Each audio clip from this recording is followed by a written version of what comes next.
जम्मू कश्मीर, पंजाब और हिमाचल प्रदेश में पिछले 4 दिनों से लगातार बारिश हो रही है। लगातार बारिश से बड़ा नुकसान हुआ। वैष्णो देवी मंदिर के पास लैंडस्लाइड में 41 लोगों की मौत हो गई। 23 से ज्यादा लोग लापता हैं। जम्मू में ऐसी तूफानी बारिश 4 दशक बाद देखी गई। बारिश ने लोगों के घर तबाह कर दिए। लगातार लोग परेशान दिख रहे हैं।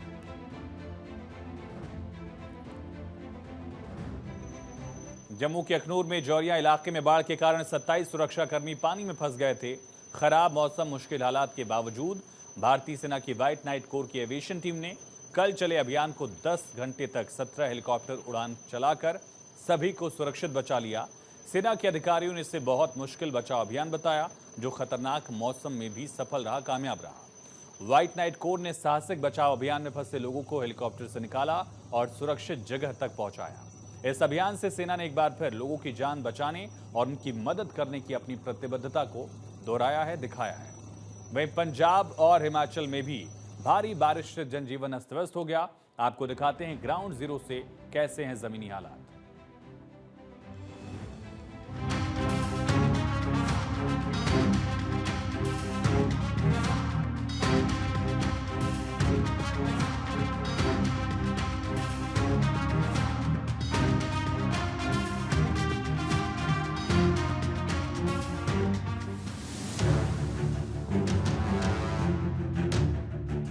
बारिश का आपातकाल।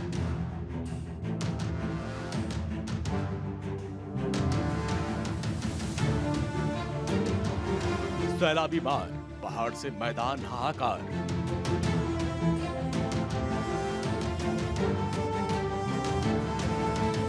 घरों में पानी, बड़ी परेशानी।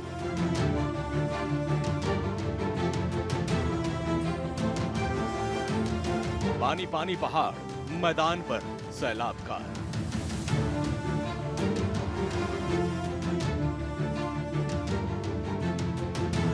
जम्मू कश्मीर, पंजाब और हिमाचल में बारिश ने जमकर कहर बरपाया है। जम्मू और कश्मीर में कटरा के पास वैष्णो देवी मंदिर के पास भारी बारिश के चलते लैंडस्लाइड हुई। भोजखंड मंदिर के रास्ते में अर्धकुंवारी के पास इंद्रप्रस्थ भोजनालय के पास हुआ है। बचाव दल तुरंत मौके पर पहुंचा और अभी भी लोगों को बचाने का काम जारी है। वहीं पूर्व मंत्री जुगल किशोर ने आरोप लगाया कि श्राइन बोर्ड की लापरवाही के चलते ये बड़ा हादसा हुआ। मौसम विभाग ने जब अलर्ट जारी कर रखा था कि भारी बारिश हो सकती है, फिर श्राइन बोर्ड ने यात्रा क्यों जारी रखी? पूर्व मंत्री ने ये मांग की कि इस मामले की उच्च स्तरीय जांच होनी चाहिए। एडवाइजरी जो सरकार ने इशू की थी, उसमें कैटेगरिकली था कि सब इंस्टीट्यूशन बंद रहेंगे, सारे, चाहे वो कोई भी इंस्टीट्यूशन होगा स्टेट के अंदर, इवन जुडिशरी कोर्ट तक बंद है। लेकिन यहां पर यात्रा इन्होंने बंद नहीं की थी और वही सब वे गिला है। मैं फिर आपके द्वारा कहूंगा कि आप अच्छे जर्नलिस्ट हैं, श्राइन बोर्ड ने अपनी बोर्ड मीटिंग लेनी चाहिए और जितने बोर्ड मेंबर बने हैं, कोई पैसों से बना है, कोई पैसे डोनेशन कर बना है, कोई कुछ है, उन्होंने मां से माफी मांगनी चाहिए। और जिस आदमी की गलती है, जो नलायकी से ये शेड बने हैं, जिस नलायकी से ये रास्ता बना और कोई निकास नहीं है, उसके ऊपर इन्होंने एक टेक्निकली टीम बनाकर ब्लूप्रिंट बनाना चाहिए और उसका रखरखाव करना चाहिए। अभी ये माता की वार्निंग है। ये जो जैसे पिछले दिनों गंडोला लगा रहे थे, ये सारी संघर्ष समिति उस वक्त भी विरोध कर रही थी, लेकिन इनकी तानाशाही चल रही थी। आज बोर्ड मेंबर है, ये सिर्फ जस्टमैन बने हैं। कोई भी एलजी होगा, कोई भी गवर्नर होगा, वो आकर खाली दस्तखत करते हैं, सिर्फ गवर्नर के आगे अपने नंबर बनाते हैं। जम्मू में भारी बारिश से तवी नदी उफान पर है। बाढ़ का पानी घरों और दुकानों को नुकसान पहुंचा रहा है। भारी बारिश के बाद जम्मू में हर की पैड़ी मंदिर भी पानी पानी हो चुका है। मंदिर में पानी ने कैसा कोहराम मचाया, उसकी तस्वीरें आपके सामने हैं। लेकिन फिलहाल पानी अभी जा चुका है।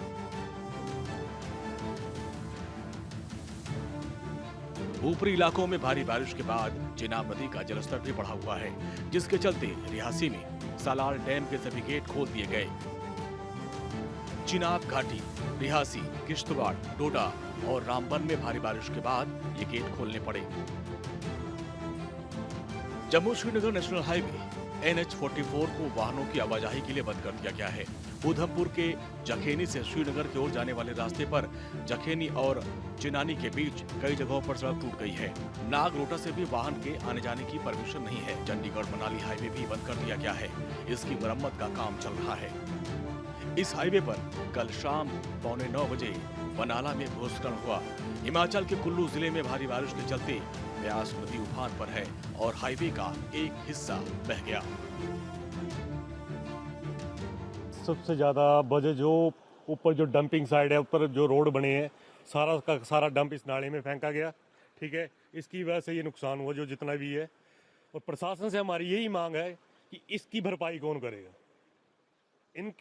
इनके लिए जो डंपिंग साइड अलग से दी जाती है, वहाँ पर ना फेंक कर इस नाले में फेंका गया सारा मलबा जितना भी है, और ये नुकसान देखने को मिला। ये तो शुक्र करो कि गांव वालों की वजह से है कि नहीं, जो लोग थे यहाँ के वो इधर उधर पहुँचाए गए। ठीक है, जिनकी वजह से जान मान की कोई भी हानि नहीं हुई। और प्रशासन से अब यही इच्छा है कि जो ऊपर का नाला है उसका थोड़ा सा अभी जो पानी को डाइवर्ट किए जाए दूसरी तरफ, ताकि हो सकता है कि 2-3 दिन बारिश है, कोई ज़्यादा नुकसान ना हो सके। हिमाचल प्रदेश में भी लगातार हो रही बारिश के चलते 4 जिलों में हालात बेहद ही खराब हैं। मंडी, कुल्लू, चंबा और कांगड़ा इलाके में लोगों को भारी मुसीबतों का सामना करना पड़ रहा है। आलम यह है कि हिमाचल में बीती शाम 6 बजे तक 2 नेशनल हाईवे समेत 582 रोड बंद थे। चंबा में तो बाढ़ ने ऐसा कहर बरपाया कि लोगों का सब कुछ डूब गया। चंबा के भरमौर में मणि महेश यात्रा में गए श्रद्धालु फंस गए। यहाँ पर पूरे जिले में कई इलाकों में नेटवर्क गायब है।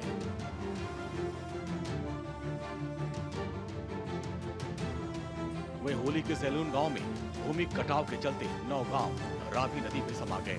फिलहाल भरमौर से NDRF की टीमें श्रद्धालुओं को रेस्क्यू कर रही है। उधर चंडीगढ़ मनाली नेशनल हाईवे पर कैंची मोड़ का हिस्सा धंस गया है। भरमौर से अब तबाही की तस्वीरें सामने आने लगी हैं। लोग पैदल ही चंबा की तरफ मणि महेश से आ रहे हैं। पहाड़ तो छोड़िए जनाब, मैदानों पर भी बारिश ने कहर बरपा रखा है।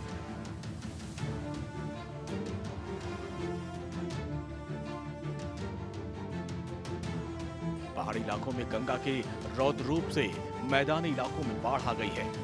पहाड़ पर लगातार हो रही बारिश के चलते अब मैदानी इलाकों में उसका असर दिख रहा है। गंगा नदी का जलस्तर तेजी से बढ़ता जा रहा है। अब ये चेतावनी बिंदु को पार कर चुका है। जलस्तर बढ़ने के चलते कानपुर के कटरी क्षेत्र के कई गांवों में बाढ़ जैसे हालात हैं। खेतों से लेकर घरों तक पानी भर चुका है, जिससे ग्रामीणों की चिंता बढ़ गई है। 2 लाख क्यूसेक पानी छोड़े जाने से गंगा बैराज डैम के गेटों पर भी दबाव है। बाढ़ का जलस्तर लगातार बढ़ता जा रहा है। ऐसे में प्रशासन तमाम इंतजाम करने की बात कर रहा है। लगातार लोगों को लगाया गया, नाव लगाई गई, तमाम ट्रैक्टर्स के जरिए गांव-गांव तक जो लोग फंसे हैं उनको बाहर निकालने का प्रयास किया जा रहा है।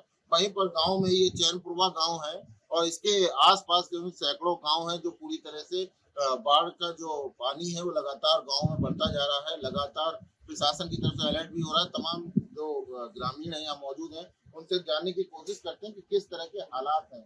क्या कहेंगे, किस तरह का बाढ़ का जो पानी है लगातार गांव में आ रहा है, ऐसे में किस तरह की समस्याएं आप लोगों को हो रही है? यहाँ सभी समस्या हो रही है। किस तरह की समस्या? अरे यहाँ पहले यहाँ पे रोशनी नहीं है, लाइट कट गई है। प्रशासन को यहाँ सुविधा वगैरह वो लगवाना चाहिए था लाइट के लिए। और यहाँ इतना सारा नुकसान हो गया है। क्या क्या नुकसान? खेती बाड़ी में सब उड़ गए, धान उड़ गए, गेहूँ चले गए, सब फसल बर्बाद हो गई। अरे दिक्कतें क्या बहुत भैया, ये समस्या कि जल पड़े रहा, जल में हम लोग घूम रहे तो पार चढ़े। अब डॉक्टर आए हैं, दीदी गोली दी गई, पर तो फिर आएंगे 2 गोली दे गई, सही हो जाएंगे बुखार जुड़ी।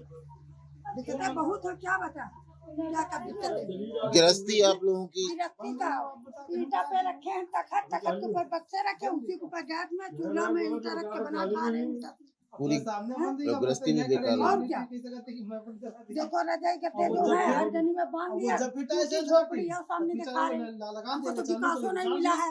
हमको तो आज लगा 40 साल तक विकास भी नहीं मिला, पूरा गांव में मिला, हमको तो कुछ नहीं मिला। जब बारिश होती है तब तो ये हालात रहते हैं। यही हालत रहती है। प्रशासन ने बाढ़ से ग्रस्त इलाकों में जाने पर प्रतिबंध लगा रखा है। ग्रामीणों को प्रशासन ने खाद्य सामग्री पहुंचाई और बाढ़ की चपेट में आए दर्जनों गांवों की बिजली काट दी गई है, जिससे कोई जनहानि न हो सके। बाढ़ चौकी बनाकर लोगों को सुरक्षित स्थानों पर रहने का निर्देश दिया गया है। स्वास्थ्य विभाग की तरफ से भी स्वास्थ्य शिविर लगाए गए हैं। वाराणसी में गंगा नदी खतरे के निशान के करीब है। गंगा के बढ़ते जलस्तर के चलते सहायक नदियां 80 और बरोदा नदी भी उफनाई हुई हैं। तटवर्ती इलाकों में इनका पानी घुस गया है। एनडीआरएफ और जल पुलिस के जवान रविदास घाट से नमो घाट पर कुल 84 घाटों का भ्रमण कर रहे हैं। कल मुख्यमंत्री योगी आदित्यनाथ भी बाढ़ग्रस्त इलाकों का दौरा करेंगे। मेरी मौजूदगी इस समय वाराणसी के संत रविदास घाट पे है। आप ये देखिए, रविदास घाट से लेकर के नमो घाट तक कुल 86 घाट लगातार 4 दिन से गंगा में जल वृद्धि के बाद ये जलमग्न हो चुका है। हजारों घाट किनारे जो मंदिर है, हजारों की संख्या में वो जलमग्न हो चुके हैं। और आप देख सकते हैं ये रविदास घाट है और इस कदर वाराणसी में गंगा जी का ये स्वरूप देखने को मिल रहा है। और सबसे बड़ी बात यह है कि लगातार जल वृद्धि के बाद वाराणसी में गंगा आज गुरुवार को स्थिर है। जो आज का जो जलस्तर है वाराणसी में गंगा जी का वो 70.92 मीटर है। और चूंकि यहाँ चेतावनी बिंदु 70.26 मीटर है वाराणसी में गंगा का, और खतरे का निशान 71.26 है।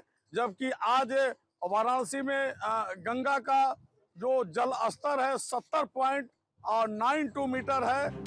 वहीं दिल्ली में रहने वाले लोगों से जुड़ी भी बड़ी खबर आई। दिल्ली में बाढ़ की चेतावनी जारी कर दी गई है। केंद्रीय जल आयोग की तरफ से बाढ़ की चेतावनी जारी की गई। यमुना नदी खतरे के निशान को पार कर गई है। दिल्ली में यमुना ने विकराल रूप धारण कर लिया है। हथनी बैराज से लगातार पानी छोड़े जाने के बाद हालात अब गंभीर दिल्ली में होते जा रहे हैं। इस समय फिलहाल मैं लोहा पुल के पास खड़ा हूं, जो कि दिल्ली का सबसे पुराना ब्रिज माना जाता है। ऊपर से रेल चलती है, नीचे से गाड़ियां और बसेस चलती हैं। इस समय फिलहाल आप देख सकते हैं यमुना नदी अपने पूरे फ्लो में यहाँ पर आपको दिखाई दे रही होगी। पुल के आसपास की नज़रें डालें तो लगता है कि सैलाब सब कुछ बहा ले जाएगा। निश्चित रूप से ये पानी का जो बहाव है वो खतरे की घंटी दिल्ली वासियों के लिए, खास करके निचले इलाके में जो लोग रह रहे हैं उनके लिए खतरे की घंटी बजा रहा है। कहा जा सकता है कि अब सरकार भी सतर्क हो गई है।